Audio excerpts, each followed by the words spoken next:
प्राकृतिक rubber, natural rubber. Rubber क्या है? प्राकृतिक रबर एक उष्णकटिबंधीय यानी कि ट्रॉपिकल वृक्षीय फसल है। क्या है? एक उष्णकटिबंधीय ट्रॉपिकल वृक्ष है। उष्णकटिबंधीय ट्रॉपिकल वृक्ष फसल है। यह हैवी ब्रेसिलाइनसिस नामक पेड़ से प्राप्त होता है। तो ये किस पेड़ से होता है?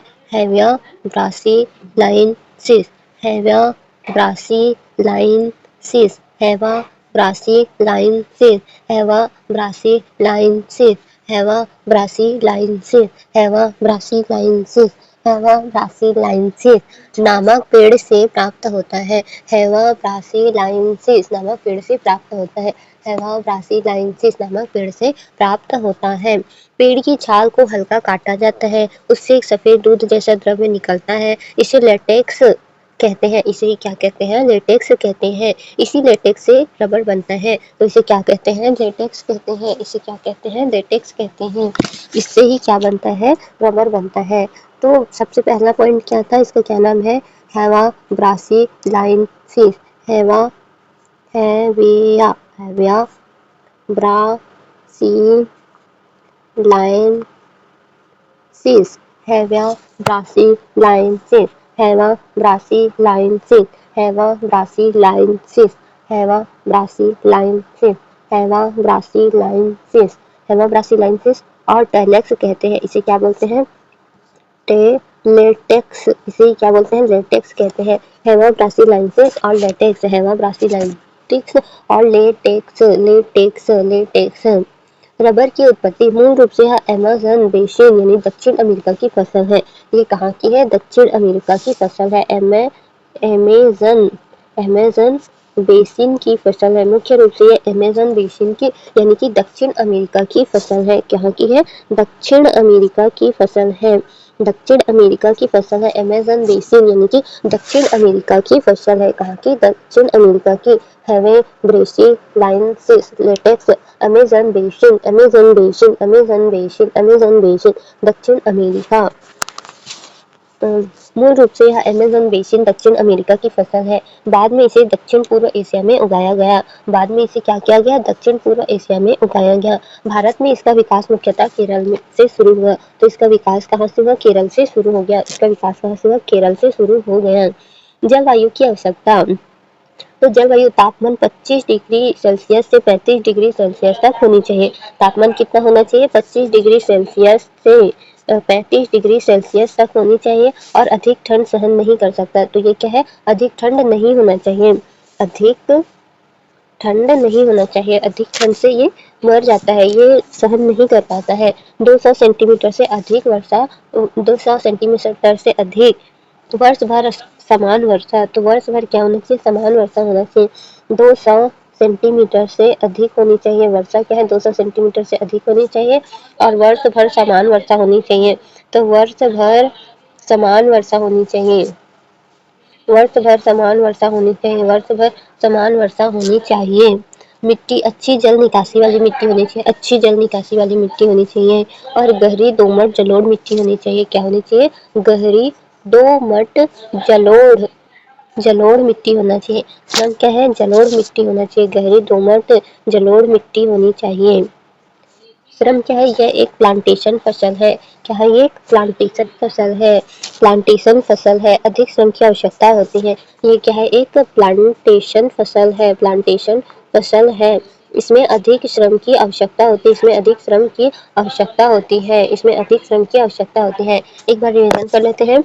इसका पूरा नाम क्या है? हैवा ब्रासिलिनसिस। हैवा ब्रासिलिनसिस। हैवा ब्रासिलिनसिस। हैवा ब्रासिलिनसिस। हैवा ब्रासिलिनसिस। हैवा ब्रासिलिनसिस। टेलेक्स कहते हैं। इसके जो रबड़ निकालने के लिए जो आता है, दूध निकाला जाता है, उसको टेलेक्स कहते हैं। टेलेक्स कहते हैं। हैवा ब्रासिलिनसिस टेलेक्स अमेज़न बेसिन दक्षिण अमेरिका से पहला फसल ये अधिक पाया जाता था। सबसे पहले ये वहीं पाया जाता था, अमेज़न बेसिन दक्षिण अमेरिका। अभी हमारे भारत में केरल में सबसे अधिक पाया जाता है। इसकी जो तापमान 25 डिग्री सेल्सियस से 35 डिग्री सेल्सियस होनी चाहिए। अधिक ठंड नहीं होनी चाहिए।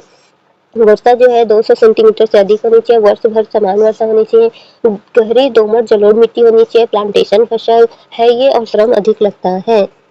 भारत में रबर उत्पादन क्षेत्र मुख्यतः केरल, तमिलनाडु, कर्नाटक, अंडमान निकोबार, त्रिपुरा और असम सीमित मात्रा में। तो त्रिपुरा और असम में क्या है, सीमित मात्रा में है। कौन कौन सा, केरल हो गया, तमिलनाडु हो गया, तमिलनाडु, और क्या है, कर्नाटक हो गया, कर्नाटक, अंडमान निकोबार, अंडमान निकोबार हो गया, और त्रिपुरा और असम, असम, त्रिपुरा असम इसमें कम होता है ना, इसमें क्या है, कम है।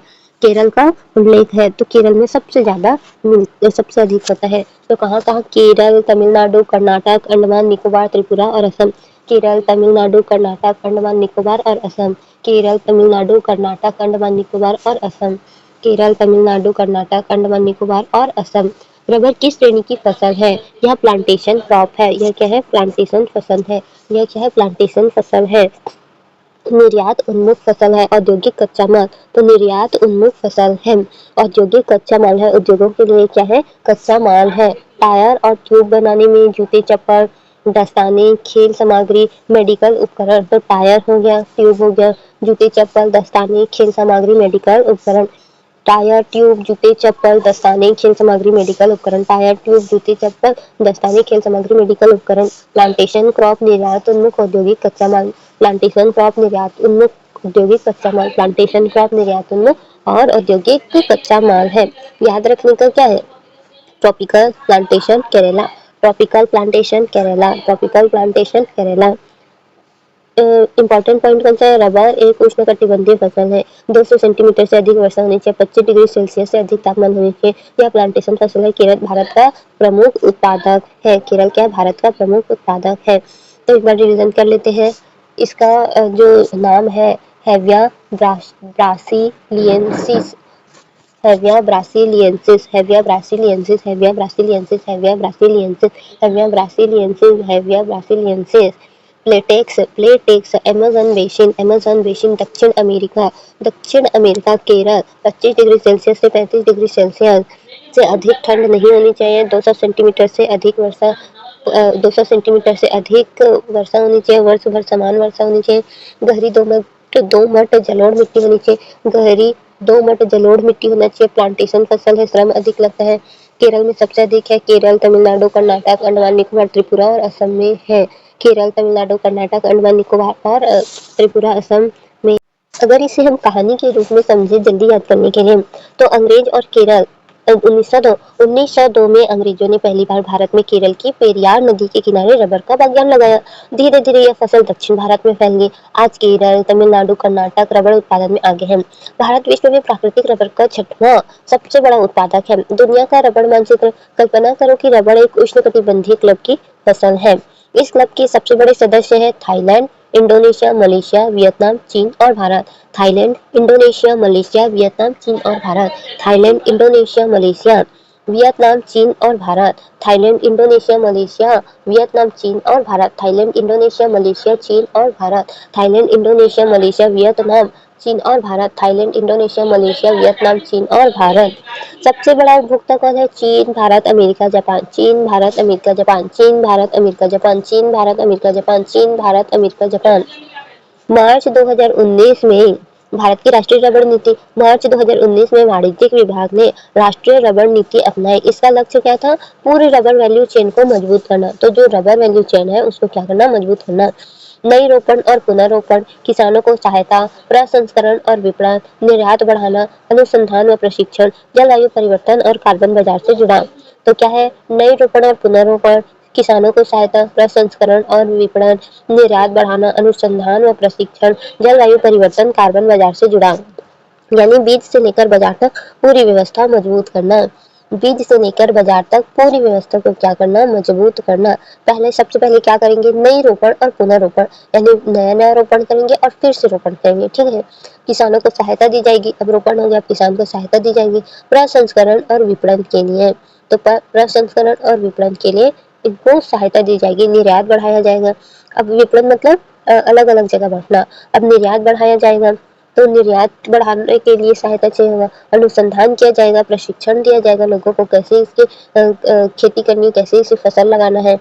जलवायु परिवर्तन और कार्बन बाजार से जुड़ाव, तो जलवायु परिवर्तन और कार्बन बाजार से जुड़ाव बढ़ेगा। यानी बीज से लेकर बाजार तक पूरी व्यवस्था को मजबूत करना है। रबर बोर्ड उद्योग संरक्षक रबर उद्योग की देखभाल करता है रबर बोर्ड।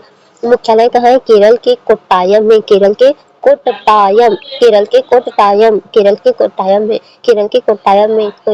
कोट्टायम में।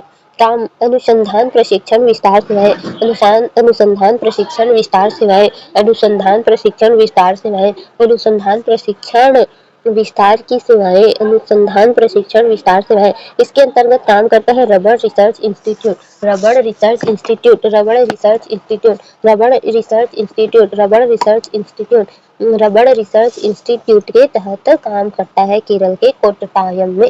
केरल के कोट्टायम में केरल के कोट्टायम में केरल के कोट्टायम में और काम अनुसंधान प्रशिक्षण विस्तार से सेवाएं। इसके अंतर्गत काम करता है रबर रिसर्च इंस्टीट्यूट। यह संस्थान किसानों को नई तकनीक, बेहतर बीज और उत्पादन बढ़ाने में मदद करती है। कहानी में नया मोड़ आ गया। जीएम यानी कि रबर असम। अब कहानी उत्तर पूर्व की ओर मुड़ती है। हाल ही में विश्व का पहला जेनेटिकल मॉडिफाइड यानी कि जीएम रबर असम में लगाया गया है। तो जीएम रबर कहाँ लगाया गया है? असम में लगाया गया है। असम में लगाया गया है। जीएम क्या है? जेनेटिकल मॉडिफाइड, आनुवांशिक रूप से संशोधित। वैज्ञानिक प्रयोगशाला में एक खास जीन पौधे में डालते हैं। इसमें कौन सा जीन डाला गया है? तो M N SOD manganese super oxide dismutase manganese super oxide dismutase manganese manganese super oxide dismutase manganese super oxide dismutase manganese super oxide dismutase manganese super oxide dismutase manganate super oxide dismutase manganate super oxide dismutase. ठंडा सहन करने की क्षमता, सूखा सहन करने की क्षमता, उत्तर पूर्वी की सर्दी में भी उग सके। तो उत्तर पूर्वी की सर्दी में भी क्या हो सके? उग सके। यानी रबर केवल गर्म केरल तक सीमित नहीं रहेगा, बल्कि असम जैसे क्षेत्रों में भी उग सके। केवल गर्म केरल तक सीमित नहीं रहेगा, बल्कि असम जैसे क्षेत्रों में भी हो सके। यानी कि इसमें ठंडा सहन करने की क्षमता हो सके, सूखा सहन करने की क्षमता हो सके, उत्तर पूर्व की सर्दी भी उगा सके, यानी कि सर्दी में भी वो उग सके। इस प्रकार के मॉडिफाई फसल बनाया गया है। Manganese super oxide dismutase manganese super oxide dismutase manganese super oxide dismutase manganese super oxide dismutase manganese super oxide dismutase manganese super oxide dismutase manganese super oxide dismutase. प्राकृतिक रबर की आवश्यकता। इसे याद करने का ट्रिक क्या है? तापमान 25 डिग्री से अधिक होना चाहिए, वर्षा 200 सेंटीमीटर से अधिक होनी चाहिए, मिट्टी जल निकासी वाली जलोढ़ मिट्टी होनी चाहिए, श्रम सस्ता और कुशल श्रम होना चाहिए। यह मुख्यतः उष्णकटिबंधीय क्षेत्रों में उगाया जाता है। टी से टेम्परेचर, आर से रेन, एस से सॉल, एल से लेबर। अब सुपर रिवीजन देख लेते हैं। अंग्रेज 1902 में केरल आए, रबर लगाया, भारत बड़ा उत्पादक बना। सरकार ने 2019 में की नीति में अपनाई 2019 में नीति अपनाई, रबर बोर्ड देखभाल करता है। अब असम में जीएम रबर ठंड झेल रहा है। करंट अफेयर में क्या है? जीएम रबर सबसे बड़ा करंट इशू है। कहाँ है ये? असम में है। किसने विकसित किया है? Rubber research institute of India. यह रबर बोर्ड के अंतर्गत काम करता है। तो इन्होंने जीएम रबर बनाया है। जेनेटिकल मॉडिफाइड रबर जो है आनुवांशिक रूप से संशोधित है। इसमें वैज्ञानिकों ने एम यानी मैग्नीज सुपर ऑक्साइड डिसम्यूटेस जीन डाला है। ठंडा सहने की क्षमता बढ़ाता है, सूखा सहन करने की क्षमता है, ऑक्सीडेटिव स्ट्रेस कम करता है। यह जरूरी क्यों था? 25 डिग्री सेल्सियस से ऊपर तापमान चाहता है, ठंड सहन नहीं करता, इसलिए पहले यह केवल केरल जैसे उष्ण क्षेत्र में उगाया था। अब जीएम तकनीक से इसे उत्तर पूर्व भारत में उगाने की कोशिश हो रही है। सरकार का उद्देश्य क्या है? आयात पर निर्भरता कम करना, उत्तर पूर्व में रोजगार, क्षेत्रीय असंतुलन कम करना और एक्ट ईस्ट पॉलिसी को मजबूत करना। एक्ट ईस्ट पॉलिसी को मजबूती करना act east policy act east policy को क्या करना? मजबूत करना। एक्ट ईस्ट पॉलिसी को क्या करना? मजबूती करना। एक्ट ईस्ट पॉलिसी को मजबूत करना। भारत में रबर संकट। समस्या क्या था? विश्व का बड़ा उत्पादक है, लेकिन उपभोग अधिक है। विशेषकर टायर उद्योग के कारण। तो विशेषकर टायर उद्योग में अधिक जो है रबर का यूज किया जाता है। भारत को प्राकृतिक रबर आयात करना पड़ता है, मुख्यतः थाईलैंड, इंडोनेशिया और वियतनाम से। मुख्यतः कहाँ से? थाईलैंड, इंडोनेशिया, वियतनाम से। थाईलैंड, इंडोनेशिया, वियतनाम से। थाईलैंड, इंडोनेशिया, वियतनाम से। थाईलैंड, इंडोनेशिया, वियतनाम से। थाईलैंड, इंडोनेशिया, वियतनाम से। किसानों को क्या था? कम दाम मिलता था। सस्ते आयात से घरेलू बाजार प्रभावित होता था। सस्ते आयात से क्या होता था? घरेलू बाजार जो है प्रभावित होता था। डब्ल्यूटीओ नियम के कारण आयात पूरी तरह रोकना संभव नहीं। तो डब्ल्यूटीओ नियमों के कारण जो है आयात पूरी तरह तो रोक नहीं सकते, लेकिन कम तो कर सकते हैं ना।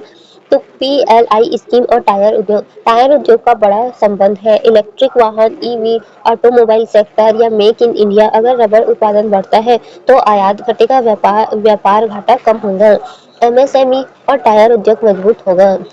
जलवायु परिवर्तन और रबर। रबर एक जलवायु संवेदनशील फसल है। तो अनियमित वर्षा चाहिए, अत्यधिक गर्मी चाहिए, फंगल रोग हो सकता है। तो इसलिए सरकार ने क्लोन किस्में विकसित कर रही है। जलवायु सहनशील प्रजाति कार्बन बाजार से जोड़ने की योजना है। National rubber policy 2021 current relevance. इस नीति का लक्ष्य नई रोपण, पुनर्रोपण, किसानों को सहायता, निर्यात बढ़ाना, रिसर्च और टेक्नोलॉजी। जीएम रबर इसी तकनीकी निरंतरता का हिस्सा है। यूपीएससी के लिए इंपॉर्टेंट कंसेप्ट क्या है? GM crop approval process. Bharat में जीएम फसलों की अनुमति मिलती है जेनेटिकल इंजीनियरिंग अप्रेशियल कमिटी जीईएसी से। पर्यावरण मंत्रालय से। जीएम फसलों की अनुमति कहाँ से मिलता है? जीईएसी जेनेटिकल इंजीनियरिंग अप्रेशियल कमिटी से। जेनेटिकल इंजीनियरिंग अप्रेशियल कमिटी से। जेनेटिकल इंजीनियरिंग अप्रेशियल कमेटी से। जेनेटिकल इंजीनियरिंग अप्रेशियल कमेटी से। जेनेटिकल इंजीनियरिंग अप्रेशियल कमेटी से। जेनेटिकल इंजीनियरिंग अप्रेशियल कमेटी से। जेनेटिकल इंजीनियरिंग अप्रेशियल कमेटी से। पर्यावरण मंत्रालय के अंतर्गत। जीएम रबर को भी नियामकीय प्रक्रिया से गुजरना पड़ता है। तो प्रीलिम्स एंगल से जीएम रबर किस राज्य में है? केरल में सबसे अधिक नहीं, केरल में नहीं, असम में है। सॉरी, जीएम रबर जो है असम में है। एमएन सोड जिंक किस काम आता है? तो ठंड मौसम में भी कम वर्षा में भी इसे उगाया जा सके। रबर बोर्ड कहाँ स्थित है? तो रबर बोर्ड जो है केरल में कोट्टाम में उपस्थित है। रबर किस प्रकार की फसल है? तो ये उष्णकटिबंधीय फसल है। रबर किस प्रकार की फसल है? तो यह प्लांटेशन फसल है। ये क्या है? प्लांटेशन फसल है। जीईएसी किस मंत्रालय के अंतर्गत आता है? तो जीईएसी जो है पर्यावरण मंत्रालय के अंतर्गत आता है। पर्यावरण मंत्रालय के अंतर्गत आता है। मेंस आंसर में क्या लिखेंगे? भारत विश्व का प्रमुख प्राकृतिक रबर उत्पादक है, परंतु आयात पर निर्भरता बनी हुई है। जीएम रबर पहल है, उत्तर पूर्वी विकास है, आयात निर्भरता कम कर सकता है, जलवायु परिवर्तन में भी काम आएगा, नीति समर्थन।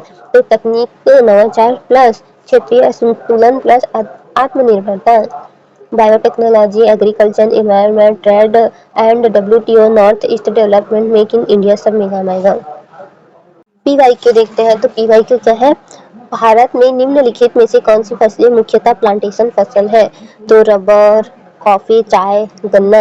तो अभी तक तो हमने रबर ही पढ़ा है, तो रबर ही लिखेंगे। रबर तीसरा तो आएगा ही आएगा, तो जिसमें तीसरा होगा वो आएगा। तो फिर एक, दो, तीन, तीन भी हो सकता है, चार भी हो सकते हैं। तो आंसर होगा, पहला का आंसर होगा डी लगा देते हैं, पता नहीं है। पीवाईक्यू 2019 में ही आया था, ये 2016 में आया था, 2019 में। जेनेटिकली मॉडिफाइड जीएम फसलों के संदर्भ में निम्नलिखित कथनों पर विचार कीजिए। जी फसलें कीट प्रतिरोध हो सकती है।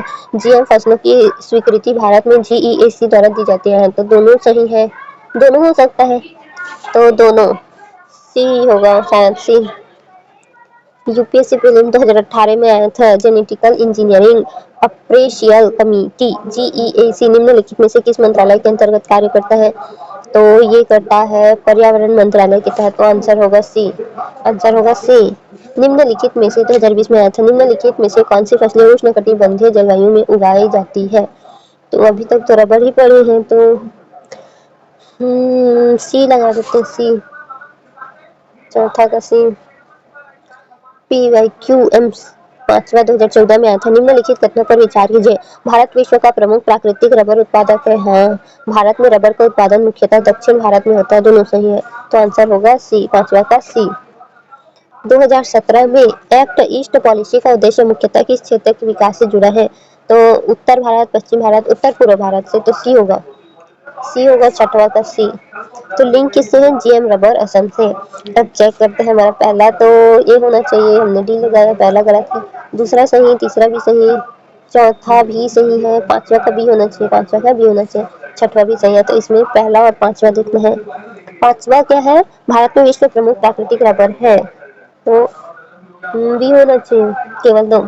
प्राकृतिक रबर उत्पादक है, विश्व का प्रमुख नहीं है, छठवें नंबर पर है। भारत में रबर का उत्पादन मुख्यतः दक्षिण भारत में होता है। हाँ, तो ये सही है, तो केवल दो होगा, बी होगा आंसर इसका। और पहला पहला क्या था? भारत में निम्नलिखित में से कौन सी फसलें मुख्यतः प्लांटेशन फसल है? तो प्लांटेशन फसल है, ए होगा इसका, एक, दो और तीन, चाय, कॉफी और रबर। गन्ना नहीं है, गन्ना क्या है? प्लांटेशन फसल नहीं है, गन्ना प्लांटेशन फसल नहीं है। एमसीक्यू, प्राकृतिक रबर किस वृक्ष से प्राप्त होता है? तो प्राकृतिक रबर जो है हेविया ब्रासिलियेंसिस, तो बी से प्राप्त होता है, आंसर नंबर बी, पहला था। प्राकृतिक रबर मुख्यतः किस प्रकार की फसल है? तो ये प्लांटेशन फसल है, सी होगा दूसरा का।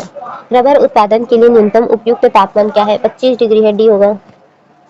रबर के लिए वार्षिक वर्षा की आवश्यकता लगभग कितनी होती है? 200 होती है, चौथा का सी होगा। भारत में प्राकृतिक रबर का मुख्य उत्पादक राज्य कौन सा है? तो केरल है, पांचवा का सी होगा। प्राकृतिक रबर में उपयोग होने वाला लेटेक्स क्या है? तो ये दुधिया द्रव है, दुधिया द्रव है, सी होगा। निम्नलिखित में से कौन सा देश प्राकृतिक रबर का मुख्य वैश्विक उत्पादक है? कौन सा देश मुख्य प्रमुख? Thailand, Indonesia, Vietnam, Brazil. Thailand, Indonesia, Vietnam तो है, एक, दो, तीन होगा, बी होगा, बी, सातवां का बी। रबर का मुख्यालय कहाँ स्थित है? तो कोट्टायम में है, आठवां का सी। रबर बोर्ड किस मंत्रालय के अंतर्गत कार्य करता है? तो पर्यावरण मंत्रालय के अंतर्गत कार्य करता है, सी होगा। राष्ट्रीय रबर नीति किस वर्ष घोषित की गई थी? तो 2019 में घोषित की गई थी, सी होगा। हाल ही में विकसित जीएम रबर का रोपण किस राज्य में किया गया है? तो असम में किया गया है, तो सी होगा। जीएम रबर में कौन सा जीन प्रविष्ट किया गया है? तो एम सोड जीन है, तो 12 का होगा बी। सोड जीन का मुख्य उद्देश्य क्या है? ठंड एवं सूखा सहनशीलता, तो सी होगा, 13 का सी होगा। भारत में जीएम फसलों की स्वीकृति किस संस्था द्वारा दी जाती है? तो इसकी जीईएसी, 13 का, 14 का सी होगा। जीईएसी किस मंत्रालय के अंतर्गत कार्य करता है? तो ये पर्यावरण मंत्रालय के अंतर्गत काम करता है, तो 15 का बी होगा। प्राकृतिक रबर का सर्वाधिक उपयोग किस उद्योग में होता है? सर्वाधिक उपयोग टायर उद्योग में होता है, तो 16 का बी होगा। निम्न में कौन सा कथन सही है? रबर शीतोष्ण जलवायु की फसल है, रबर 100 सेंटीमीटर वर्षा से अच्छी होती है, रबर उष्णकटिबंधीय फसल है, तो सी होगा, सी होगा, इसका आंसर सी होगा, 17 का सी होगा। भारत को प्राकृतिक रबर का आयात मुख्यतः किन देशों से करना पड़ता है? थाईलैंड से करना पड़ता है, थाईलैंड, इंडोनेशिया से, तो 18 का बी। निम्न में से कौन सा कथन सही नहीं है?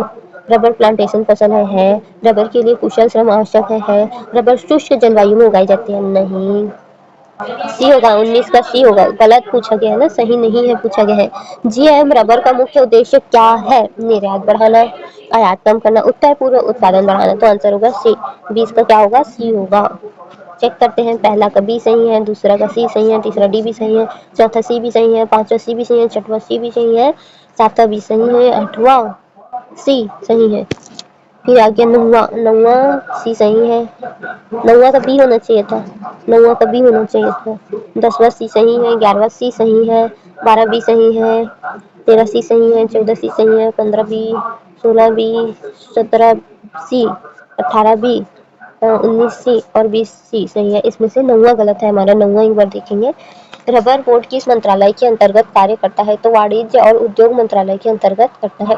रबर बोर्ड जो है वाणिज्य और उद्योग मंत्रालय के अंतर्गत कार्य करता है।